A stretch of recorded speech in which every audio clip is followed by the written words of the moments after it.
पिताजी आप दुखी मत होइए, आज से आप काम करने नहीं जाएंगे। लेकिन बेटा, यदि मैं काम नहीं करूँगा तो हमारा घर कैसे चलेगा? पिताजी आज से मैं काम करूँगा। लेकिन बेटा, तुम काम क्या करोगे? आसपास तो यहाँ पर कोई काम नहीं है। पिताजी मैं किसी दूसरे नगर में जाता हूँ, हो सकता है वहाँ पर कोई काम मिल जाए। अच्छा ठीक है पिताजी, अब मैं चलता हूँ। इतना कहकर रमेश एक पोटली में खाना बांधकर जंगल की तरफ निकल पड़ता है। रमेश के चेहरे पर एक नीले रंग का चिन्ह था। रमेश चलते चलते एक जंगल से गुजरता है। तभी उसकी नजर एक भैंस पर पड़ती है। जो भैंस एक दलदल के अंदर फंसी होती है। वह भैंस गर्भ से थी, इसकी वजह से वह बाहर नहीं निकल पा रही थी। अरे राम राम राम राम, ये बेचारी भैंस तो इस दलदल के अंदर फंस गई है। चलो इसे बाहर निकाल देता हूँ। इतना सोचकर रमेश भैंस को दलदल से बाहर निकालने के लिए आगे बढ़ता है। अरे भैंस तो काफी अंदर फंसी हुई है, क्या करूँ, कैसे निकालूं इस भैंस को? हाँ ये ठीक रहेगा। अरे भैंस, तुम इस डंडे को अपने मुंह से पकड़ लो, मैं तुम्हें बाहर खींच लेता हूँ। इतना सुनते ही भैंस जल्दी से उस डंडे को अपने मुंह से पकड़ लेती है। रमेश तुरंत ही उस भैंस को दलदल से बाहर खींच लेता है। मेरी जान बचाने के लिए आपका बहुत बहुत धन्यवाद। भैंस की आवाज सुनकर रमेश अपने रास्ते चला जाता है। उसके बाद वह भैंस भी अपने रास्ते चली जाती है।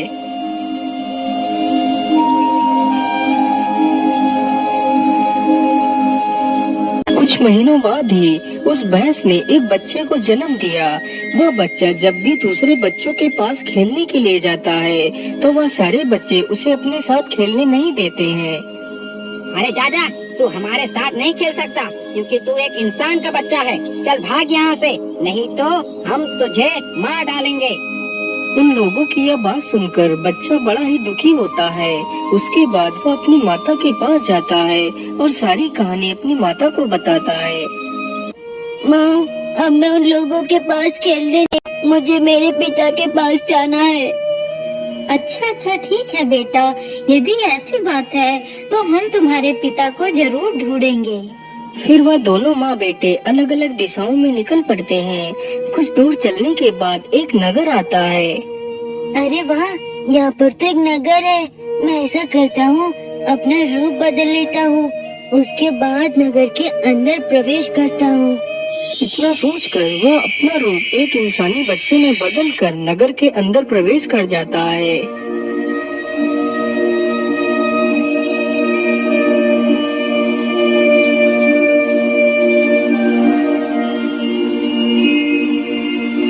उसी नगर में घूमते घूमते सुबह से शाम हो जाती है, लेकिन वह अपने पिता को ढूंढ नहीं पाता है।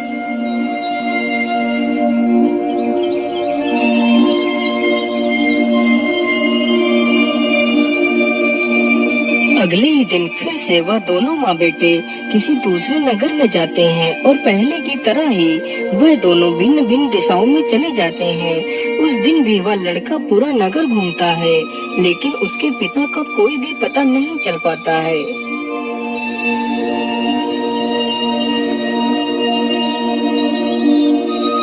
हे भगवान, इतने दिनों से मैं अपने पिता को ढूंढ रहा हूँ, लेकिन मेरे पिता का कोई पता नहीं है। इतना सोचकर वह लड़का वहीं पेड़ के नीचे बैठकर रोने लगता है। तभी उधर से रमेश गुजरता है। अरे ये रोने की आवाज किसकी है? रमेश अपने आसपास देखता है तो उसे वही लड़का रोता हुआ दिखाई देता है। तो रमेश तुरंत उसके पास जाता है। क्या बात है बेटा, तुम रो क्यों रहे हो? तुम्हें क्या तकलीफ है? जैसे ही लड़के ने रमेश को देखा तो वो हैरानी में पड़ जाता है, क्योंकि जो चिन्ह उस लड़के के ऊपर बना हुआ था वही चिन्ह रमेश के चेहरे पर भी बना हुआ था। पिताजी, मैं इतने दिनों से आपको ही ढूंढ रहा था। आप मुझे छोड़कर कहाँ चले गए थे? लेकिन बेटा, मैं आपको तो जानता ही नहीं, फिर तुम मुझे पिता कहकर क्यों बुला रही हो? अभी तो मेरा विवाह तक नहीं हुआ, तो तुम मेरे पुत्र कैसे हो सकते हो? नहीं पिताजी, मैं आपका ही पुत्र हूँ। आप मेरी माँ के पास चलिए, आपको सब कुछ पता चल जाएगा। बच्चे के बार बार बोलने पर रमेश उस बच्चे के पीछे पीछे चला जाता है।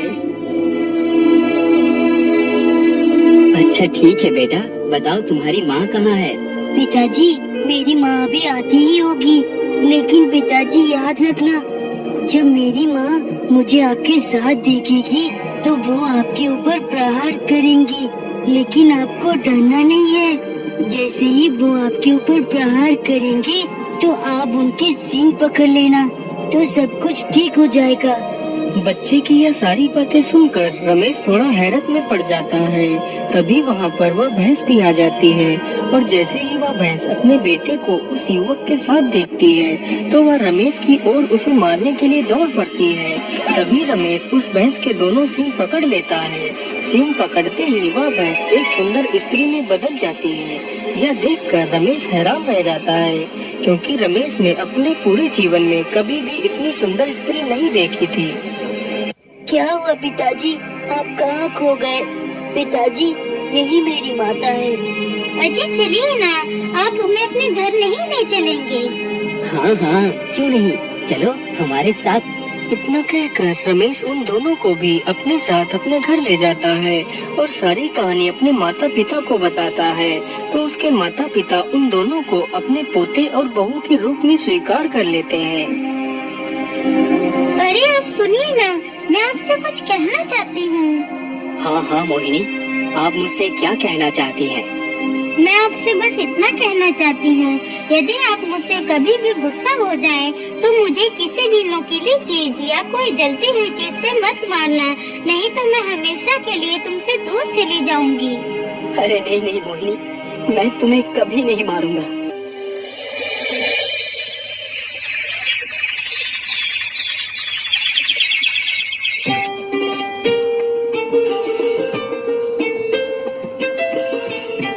बेटा, अब तो तेरी घर बस गई है। अब हम दोनों तीर्थ यात्रा के लिए जा रहे हैं, तुम अपना ख्याल रखना।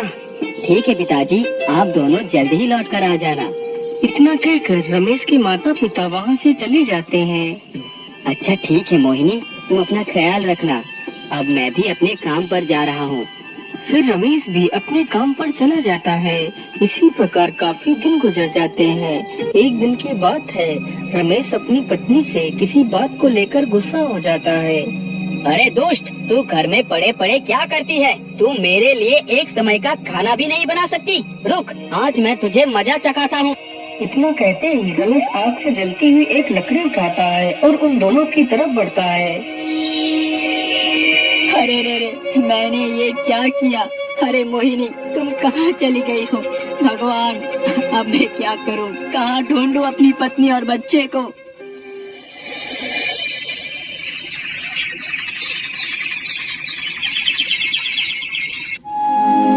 सुबह होते ही रमेश के माता पिता भी तीर्थ यात्रा से वापस आ जाते हैं।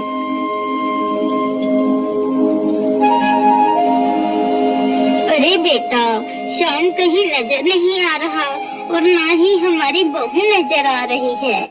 माँ, अब तुम्हारी बहू और पोता कभी लौट कर नहीं आएगी। लेकिन बेटा, हुआ क्या? आखिर वो दोनों कहाँ गए हैं? फिर रमेश सारी कहानी अपने माता पिता को बताता है। लेकिन बेटा, तुमने ऐसा क्यों किया, जबकि बहू ने तुम्हें पहले ही समझाया था कि तुम उसे किसी भी वस्तु से पीटना, लेकिन कभी उसे चलती हुई वस्तु या नुकीली वस्तु से मत मारना, नहीं तो वो हमेशा हमेशा के लिए चली जाएंगी। और तुमने वही किया।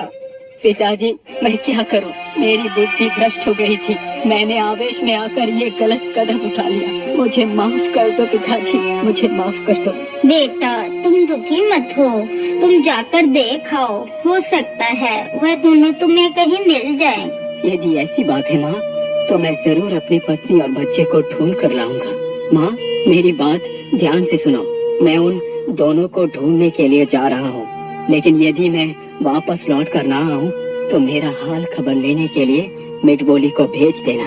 और मिटबोली मेरी कोई भी चीज उठा कर लाएगी तो तुम उसे एक जगह पर रख देना और उसके पास एक दीपक जलाकर रख देना और 3 बार बोलना, हे नीले निशान वाले आदमी, ये दीपक तेरे लिए ही चल रहा है। इतना बोलकर रमेश जंगल की तरफ निकल पड़ता है।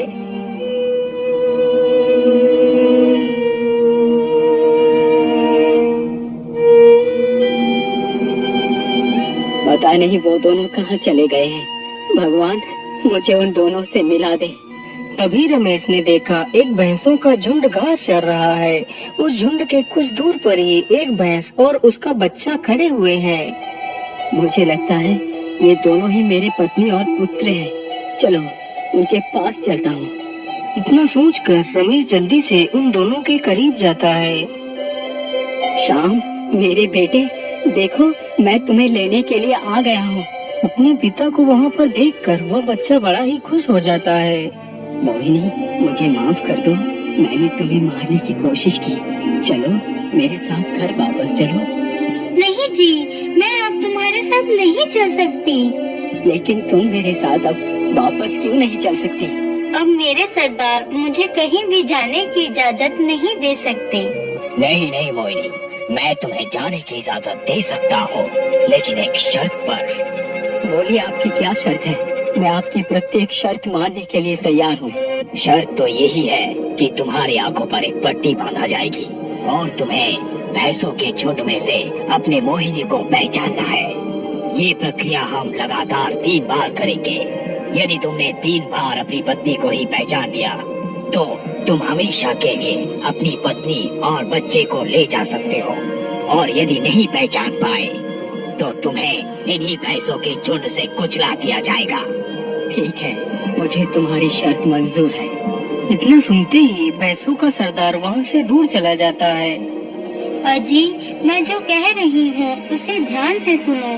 पहली बार जब तुम मुझे पहचानोगे तो मैं अपनी एक टांग उठा लूंगी, तो तुम समझ जाना कि वो मैं हूँ। और दूसरी बार मैं अपने सिर को 2 बार हिलाऊंगी, और तीसरी बार मैं अपने कान को 3 बार हिलाऊंगी, तो तुम समझ जाना कि वह मैं हूँ। सारी भैंसें झुंड बनाकर खड़ी हो जाती हैं और रमेश की आंखों पर एक कपड़े की पट्टी बांध दी जाती है। प्रतियोगिता शुरू की जाए। इतना सुनकर रमेश अपनी पत्नी को पहचानने के लिए आगे बढ़ता है। रमेश वैसा ही करता है जैसा उसकी पत्नी ने बताया था। रमेश सारी भैंसों के पैर छूता है। वह भैंसों के पैर छूते छूते अपनी पत्नी के पास पहुंच जाता है। रमेश जैसे ही अपनी पत्नी के पैर को हाथ लगाता है तो उसकी पत्नी अपने पैर को ऊपर उठा लेती है। रमेश अपनी पत्नी के इशारे को समझ गया। सरदार, यही मेरी पत्नी है। अच्छा ठीक है, अब तुम्हें 2 बार और अपनी पत्नी को पहचानना है। सभी लोग अपना अपना स्थान बदल दो। सरदार का आदेश होते ही सारी भैंसें अपना अपना स्थान बदल देती हैं। रमेश फिर से अपनी पत्नी को पहचानने के लिए सारी भैंसों को सिर को छूने लगता है। छूते छूते वह जल्दी ही अपनी पत्नी के पास भी पहुंच जाता है। जैसे ही रमेश उसके सिर को छूता है तो वह अपने सिर को 2 बार हिला देती है। सरदार, ये ही मेरी पत्नी है। बहुत बढ़िया, अब तुम्हें अंतिम बार और अपनी पत्नी को पहचानना है। इस बार फिर से सारी भैंसों ने अपने अपने स्थान को बदल लिया। रमेश फिर से अपनी पत्नी को पहचानने के लिए सारी भैंसों के कानों को छूने लगता है। रमेश ने मुश्किल से 2-4 भैंसों के कान ही छू पाए थे। तभी एक मधुमक्खी उड़ती हुई आती है और भैंस के कान पर बैठ जाती है, तो उस भैंस ने अपना कान हिला दिया। रमेश को लगा कि यही उसकी पत्नी है। सरदार, ये ही मेरी पत्नी है। इस बार तुम्हारा जवाब एकदम गलत है। अरे आओ भैंसों के झुंड, इस दुष्ट को अपने पैरों तले रोन दो। सरदार का आदेश होते ही सारी भैंसें रमेश को अपने पैरों तले रोन कर मार देती हैं और वहाँ से चली जाती हैं।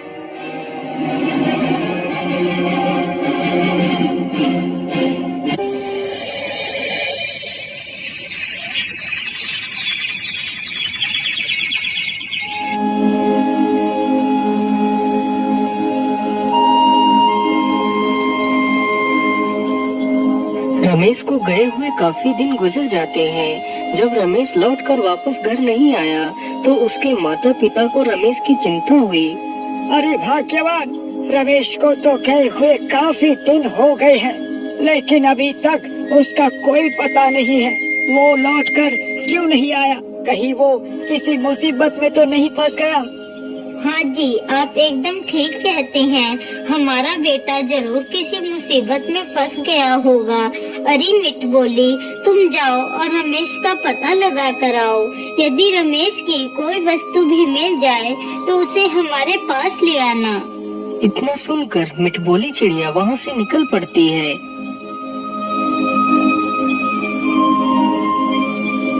मिठबोली चलते चलते वहीं पर पहुँच जाती है जहाँ उन भैंसों के झुंड ने रमेश को मार दिया था। अरे ये क्या? ये अंगूठी तो रमेश की ही है, तो इसका मतलब ये हड्डियाँ भी रमेश की ही है। चलो मैं ऐसा करती हूँ, जल्दी से ये अंगूठी और इसमें से एक हड्डी उठा कर ले जाती हूँ।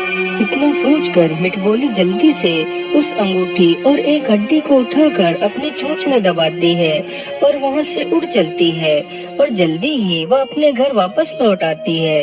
हड्डी और अंगूठी को देखकर रमेश की माता बहुत दुखी हो जाती है। भाग्यवान, ये समय आंसू बहाने का नहीं है।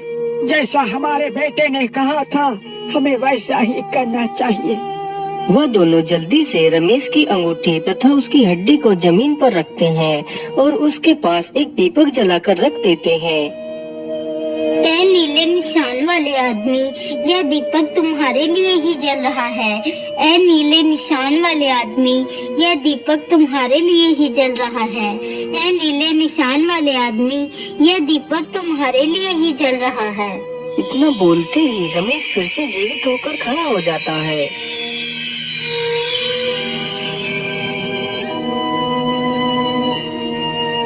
माँ, मुझे माफ कर दो। मैं तुम्हारी बहू और पोते को वापस नहीं ला सका। मुझे माफ कर दो माँ, मुझे माफ कर दो। कोई बात नहीं बेटा, तुम वापस आ गए। इससे ज्यादा खुशी की बात मेरे लिए क्या हो सकती है।